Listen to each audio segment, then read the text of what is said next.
Hello दोस्तों, मैं S Kumar अपने YouTube channel Bihar GK tricks में आपका स्वागत करता हूं। आज हम लोग बीएसएससी सीजीएल 4 के लिए 50 प्रश्नों वाला प्रैक्टिस सेट इस वीडियो में देखेंगे।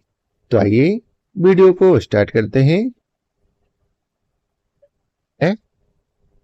भारत का पहला परमाणु रिएक्टर कौन सा था? कामिनी, अप्सरा, ध्रुव या फिर राणा प्रताप? तो याद रखेंगे, इसका सही उत्तर है ऑप्शन बी, अप्सरा। अप्सरा रिएक्टर 4 अगस्त 1956 को ट्राम्बे, महाराष्ट्र में चालू हुआ था। यह एशिया का पहला परमाणु रिएक्टर था। इसे यूरेनियम 235 से संचालित किया गया था। अब अगला प्रश्न है, चंपारण सत्याग्रह किस वर्ष हुआ था? 1915 में, 1916 में, 1917 में या फिर 1918 में? तो याद रखेंगे, इसका सही उत्तर ऑप्शन सी 1917। महात्मा गांधी ने पहली बार भारत में 1917 में बिहार के चंपारण में किसानों की नील की खेती से जुड़ी समस्याओं के समाधान के लिए यह सत्याग्रह चलाया था। अब अगला प्रश्न है, गंगा नदी का उद्गम स्थल कहाँ है? गंगोत्री, यमुनोत्री, अमरकंटक या फिर पंचकेदार? तो याद रखेंगे, इसका सही उत्तर है ऑप्शन ए, गंगोत्री।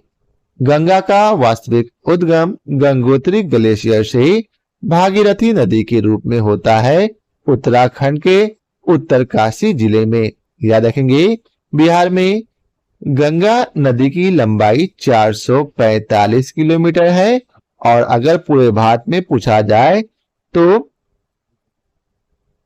गंगा नदी की लंबाई है 2525 किलोमीटर। अब अगला प्रश्न है, भारत छोड़ो आंदोलन का नारा किसने दिया था? महात्मा गांधी ने, सुभाष चंद्र बोस ने, जवाहरलाल नेहरू ने या फिर भगत सिंह ने? तो याद रखेंगे, इसका सही उत्तर ऑप्शन ए, महात्मा गांधी। 8 अगस्त 1942 को मुंबई में ऑल इंडिया कांग्रेस कमेटी ने यह आंदोलन शुरू किया और गांधी जी ने अंग्रेजों भारत छोड़ो का नारा दिया। अगला प्रश्न है, भारत का पहला उपग्रह आर्यभट्ट कब प्रक्षेपित किया गया? याद रखेंगे, भारत का पहला उपग्रह आर्यभट्ट कब प्रक्षेपित किया गया था? 1969 में, 1972 में, 1975 में या फिर 1977 में? तो याद रखेंगे, इसका सही उत्तर ऑप्शन सी 1975। 19 अप्रैल 1975 को सोवियत संघ से आर्यभट्ट उपग्रह प्रक्षेपित किया गया। यह भारत का पहला कृत्रिम उपग्रह था। अब अगला प्रश्न है, जनसंख्या विस्फोट शब्द का संबंध किससे है? जनसंख्या वृद्धि की तीव्र दर से, पलायन से, शहरीकरण से या फिर औद्योगिकीकरण से? तो इसका सही उत्तर ऑप्शन ए, जनसंख्या वृद्धि की तीव्र दर से। जब किसी देश या क्षेत्र में जनसंख्या अचानक और तेजी से बढ़ने लगती है तो उसे जनसंख्या विस्फोट कहा जाता है। अगला प्रश्न है, बिहार का कौन सा जिला लीची नगरी के रूप में प्रसिद्ध है? पूर्णिया, मुजफ्फरपुर, दरभंगा या फिर भागलपुर? तो याद रखेंगे, इसका सही उत्तर ऑप्शन बी, मुजफ्फरपुर। मुजफ्फरपुर विश्व स्तर पर लीची उत्पादन के लिए प्रसिद्ध है और इसे लीची नगरी कहा जाता है। अगला प्रश्न है, भारतीय संविधान का कौन सा अनुच्छेद समानता का अधिकार देता है? अनुच्छेद 12, अनुच्छेद 14 या फिर अनुच्छेद 16? तो याद रखेंगे, इसका सही उत्तर ऑप्शन बी, अनुच्छेद 14। अनुच्छेद 14 सभी नागरिकों को कानून के समक्ष समानता और कानून के समान संरक्षण का अधिकार देता है। अब अगला प्रश्न है, हर घर नल का जल योजना किस राज्य में शुरू की गई थी? तो उत्तर प्रदेश में, बिहार में, मध्य प्रदेश में या फिर गुजरात में? तो याद रखेंगे इसका सही उत्तर है ऑप्शन बी, बिहार राज्य में। अगला प्रश्न है, जलवायु परिवर्तन का मुख्य कारण क्या है? हरित गैसों में वृद्धि, वर्षा में कमी, सौर ऊर्जा में कमी या फिर ज्वालामुखी विस्फोट? तो इसका सही उत्तर है ऑप्शन ए, हरितगृह गैसों में वृद्धि। कार्बन डाइऑक्साइड, मीथेन जैसी गैसों की बढ़ोतरी से पृथ्वी का तापमान बढ़ता है, जिससे जलवायु परिवर्तन होता है। अब अगला प्रश्न है, भारत का राष्ट्रीय पशु कौन है? शेर, बाघ, हाथी या फिर गेंडा? तो याद रखेंगे, भारत का राष्ट्रीय पशु बाघ है। कौन है? बाघ। 1973 में प्रोजेक्ट टाइगर शुरू होने के बाद बाघ को राष्ट्रीय पशु घोषित किया गया था। अगला प्रश्न है, महात्मा बुद्ध को ज्ञान की प्राप्ति कहाँ हुई थी? बोधगया में, सारनाथ में, कुशीनगर में या फिर लुम्बिनी में? तो याद रखेंगे, इसका सही उत्तर है ऑप्शन ए, बोधगया। सिद्धार्थ गौतम को 35 वर्ष की आयु में बोधगया में बोधि वृक्ष के नीचे ज्ञान की प्राप्ति हुई थी। अब अगला प्रश्न है, नालंदा विश्वविद्यालय का पुनर्निर्माण किस वर्ष शुरू हुआ? 2006 में, 2009 में, 2010 में या फिर 2014 में? तो याद रखेंगे, इसका सही उत्तर ऑप्शन सी, 2010 में। 2010 में नालंदा विश्वविद्यालय के पुनर्निर्माण की पहल हुई और 2014 में इसे औपचारिक रूप से खोला गया। अब अगला प्रश्न है, विश्व का सबसे बड़ा डेल्टा कौन सा है?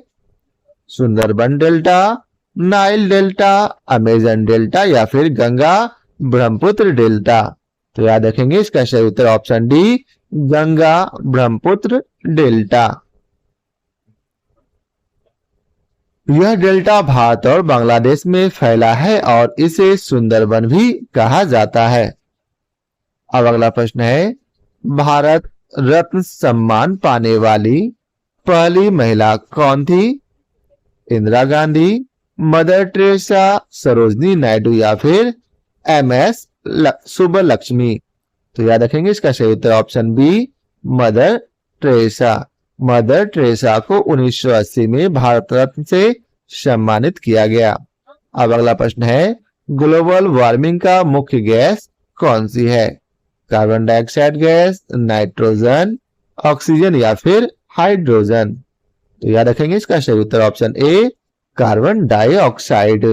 कार्बन डाइऑक्साइड वातावरण में अधिक मात्रा में होने से तापमान बढ़ता है, जिससे ग्लोबल वार्मिंग होती है। अगला प्रश्न है, बिहार में सबसे बड़ा थर्मल पावर स्टेशन कहाँ स्थित है? बरौनी में, कोटा में, कल्याणपुर में या फिर भोजपुर में? तो याद रखेंगे, इसका सही उत्तर option A, Barauni. Barauni thermal power station Bihar का सबसे बड़ा विद्युत उत्पादन केंद्र है। अब अगला प्रश्न है, बिहार दिवस कब मनाया जाता है? 15 मार्च को, 20 मार्च को, 22 मार्च को या फिर 25 मार्च को? तो याद रखेंगे, इसका सही उत्तर ऑप्शन सी, 22 मार्च को। अगला प्रश्न है, मध्याह्न भोजन योजना सबसे पहले किस राज्य में शुरू हुई थी? तमिलनाडु में, बिहार में, केरल में या फिर पश्चिम बंगाल में? तो याद रखेंगे, इसका सही उत्तर है ऑप्शन ए, तमिलनाडु में। 1960 के दशक में तमिलनाडु में इस योजना की शुरुआत हुई, बाद में पूरे देश में लागू की गई। अब अगला प्रश्न है, भारत में पंचायती राज व्यवस्था कब लागू हुई? 1952 में, 1959 में, 1962 में या फिर 1975 में? तो याद रखेंगे, इसका सही उत्तर ऑप्शन बी, 1959 में। 2 अक्टूबर 1959 को राजस्थान के नागौर जिले में पंचायती राज व्यवस्था की शुरुआत हुई थी। अब अगला प्रश्न है चंद्रयान 3 का प्रक्षेपण किस वर्ष हुआ था? 2021 में, 2022 में, 2023 में या फिर 2024 में? तो याद रखेंगे इसका सही उत्तर ऑप्शन सी 2023 में। अब अगला प्रश्न है भारत का पहला महिला मुख्यमंत्री कौन थी? सुचित्रा कृपलानी, इंदिरा गांधी या सरोजिनी नायडू या फिर अमृता प्रीतम? तो इसका सही उत्तर ऑप्शन ए सुचित्रा कृपलानी। 1963 में उत्तर प्रदेश की मुख्यमंत्री बनी। वे भारत की पहली महिला मुख्यमंत्री थी। अब अगला प्रश्न है हरित क्रांति का संबंध किससे है? दूध उत्पादन से, अनाज उत्पादन से, मछली उत्पादन से या फिर कपास उत्पादन से? तो याद रखेंगे इसका सही उत्तर है ऑप्शन बी अनाज उत्पादन से। अगला प्रश्न है भारत का संविधान कब लागू हुआ? याद रखेंगे 15 अगस्त 1947 को या 26 नवंबर 1949 को या फिर 26 जनवरी 1950 को या फिर 1 जनवरी 1951 को? तो याद रखेंगे इसका सही उत्तर है ऑप्शन सी 26 जनवरी 1950 को। 26 जनवरी 1949 को संविधान अपनाया गया और 26 जनवरी 1950 को इसे पूरी तरह से लागू किया गया। अब अगला प्रश्न है भारत में कुल कितने उच्च न्यायालय हैं? भारत में कुल कितने उच्च न्यायालय हैं? तो याद रखेंगे वर्तमान तक भारत में कुल 24, 25, 26 या 28 उच्च न्यायालय हैं। तो याद रखेंगे इसका सही उत्तर ऑप्शन सी 26। अगला प्रश्न है ब्लैक होल क्या है? ब्लैक होल क्या है? अत्यधिक गुरुत्वाकर्षण वाला खगोलीय पिंड, सूरज का हिस्सा, पृथ्वी का हिस्सा या फिर चंद्रमा का हिस्सा? तो याद रखेंगे इसका सही उत्तर ऑप्शन ए अत्यधिक गुरुत्वाकर्षण वाला खगोलीय पिंड है। अगला प्रश्न है नालंदा विश्वविद्यालय किस शासक ने जलवाया था? बख्तियार खिलजी, महमूद गजनवी, मोहम्मद बिन तुगलक या फिर बाबर? तो इसका सही उत्तर ऑप्शन ए बख्तियार खिलजी। 1993 में बख्तियार खिलजी ने नालंदा विश्वविद्यालय को नष्ट कर दिया। अब अगला प्रश्न है राइट टू एजुकेशन किस वर्ष लागू हुआ? 2005 में, 2008 में या 2009 में या फिर 2010 में? तो याद रखेंगे इसका सही उत्तर है ऑप्शन सी 2009 में। 4 अगस्त 2009 को शिक्षा का अधिकार अधिनियम पारित हुआ और 1 अप्रैल 2010 से लागू हुआ। अब अगला प्रश्न है टाइगर रिजर्व में बिहार का कौन सा अभ्यारण्य शामिल है?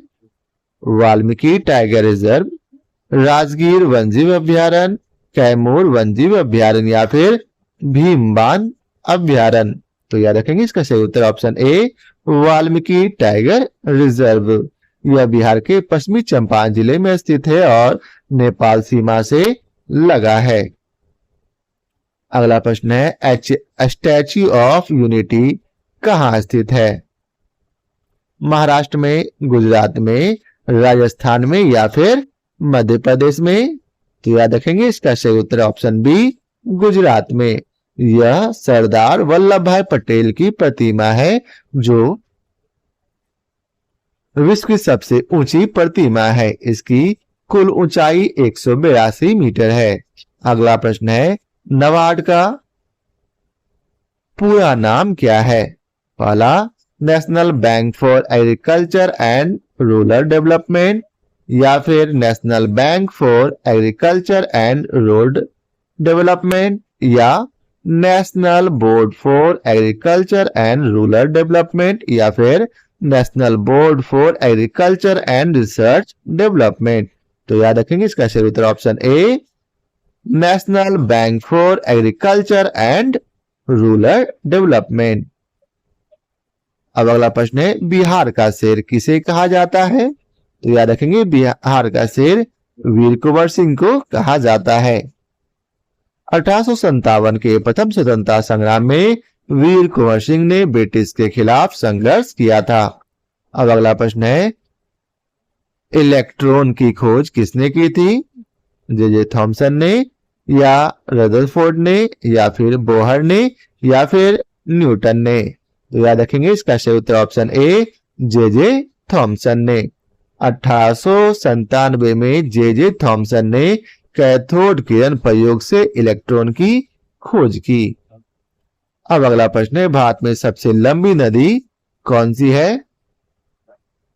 गंगा, ब्रह्मपुत्र, गोदावरी या यमुना? तो याद रखेंगे इसका सही उत्तर ऑप्शन ए गंगा। कौन सी नदी? गंगा। गंगा नदी की लंबाई लगभग 2525 किलोमीटर है और यह भारत की सबसे लंबी नदी है। अगला प्रश्न है, अंतर्राष्ट्रीय योग दिवस कब मनाया जाता है? 21 मई, 21 जून, 1 जुलाई या फिर 15 अगस्त? तो याद रखेंगे इसका सही उत्तर ऑप्शन बी 21 जून। अगला प्रश्न है, द्रव्यमान संरक्षण का नियम किसने दिया? डाल्टन ने, लेवॉइजियर ने, न्यूटन ने या फिर पास्चर ने? तो याद रखेंगे इसका सही उत्तर है लेवॉइजियर ने। एंटोइन लेवॉइजियर ने कहा कि पदार्थ न तो उत्पन्न किया जा सकता है और न ही नष्ट किया जा सकता। अब अगला प्रश्न है, भारत का सबसे बड़ा राज्य क्षेत्रफल के अनुसार कौन सा है? मध्य प्रदेश, महाराष्ट्र, राजस्थान या फिर उत्तर प्रदेश? तो याद रखेंगे इसका सही उत्तर ऑप्शन सी राजस्थान। राजस्थान का क्षेत्रफल 3,42,239 वर्ग किलोमीटर है। अब अगला प्रश्न है, दामोदर घाटी परियोजना किस राज्य में है? बिहार और झारखंड में, झारखंड और पश्चिम बंगाल में, या बिहार और उत्तर प्रदेश या फिर उत्तर प्रदेश और मध्य प्रदेश? तो याद रखेंगे इसका सही उत्तर ऑप्शन बी झारखंड और पश्चिम बंगाल। यह परियोजना बाढ़ नियंत्रण, सिंचाई और बिजली उत्पादन के लिए बनाई गई है। अब अगला प्रश्न है, भारतीय रिजर्व बैंक का मुख्यालय कहाँ है? तो याद रखेंगे भारतीय रिजर्व बैंक का मुख्यालय मुंबई में है। कहा? मुंबई। आरबीआई का मुख्यालय 1937 में कोलकाता में मुंबई स्थानांतरित किया गया। अब अगला प्रश्न है, ग्लोबल हंगर इंडेक्स 2024 में भारत की रैंक क्या थी? 101, 102, 111 और या फिर 113? तो याद रखेंगे इसका सही उत्तर ऑप्शन सी 111। अगला प्रश्न है, पंचवर्षीय योजना का निर्माण कौन करता है? योजना आयोग या नीति आयोग या फिर वित्त आयोग या संसद या फिर राष्ट्रपति? तो याद रखेंगे इसका सही उत्तर है ऑप्शन ए पूर्व में योजना आयोग जबकि वर्तमान में नीति आयोग। अब अगला प्रश्न है, ऑपरेशन ग्रीन किससे संबंधित है? प्याज, आलू, टमाटर उत्पादन से, गेहूं उत्पादन से, दूध उत्पादन से या फिर मछली उत्पादन से? तो याद रखेंगे इसका सही उत्तर ऑप्शन ए प्याज, आलू, टमाटर उत्पादन से। इसका उद्देश्य इन सब्जियों के उत्पादन और मूल्य स्थिरीकरण को बढ़ावा देना है। अगला प्रश्न है, गोलघर कहाँ स्थित है? पटना में, गया में, भागलपुर में या फिर दरभंगा में? तो याद रखेंगे इसका सही उत्तर ऑप्शन ए पटना में। 1786 में ब्रिटिश अधिकारी कैप्टन जॉन ग्रास्टीन ने इसे अनाज भंडारण के लिए बनवाया था। अगला प्रश्न है, भारत का राष्ट्रीय खेल कौन सा है? हॉकी, क्रिकेट, कबड्डी या फिर फुटबॉल? तो याद रखेंगे इसका सही उत्तर ऑप्शन ए हॉकी।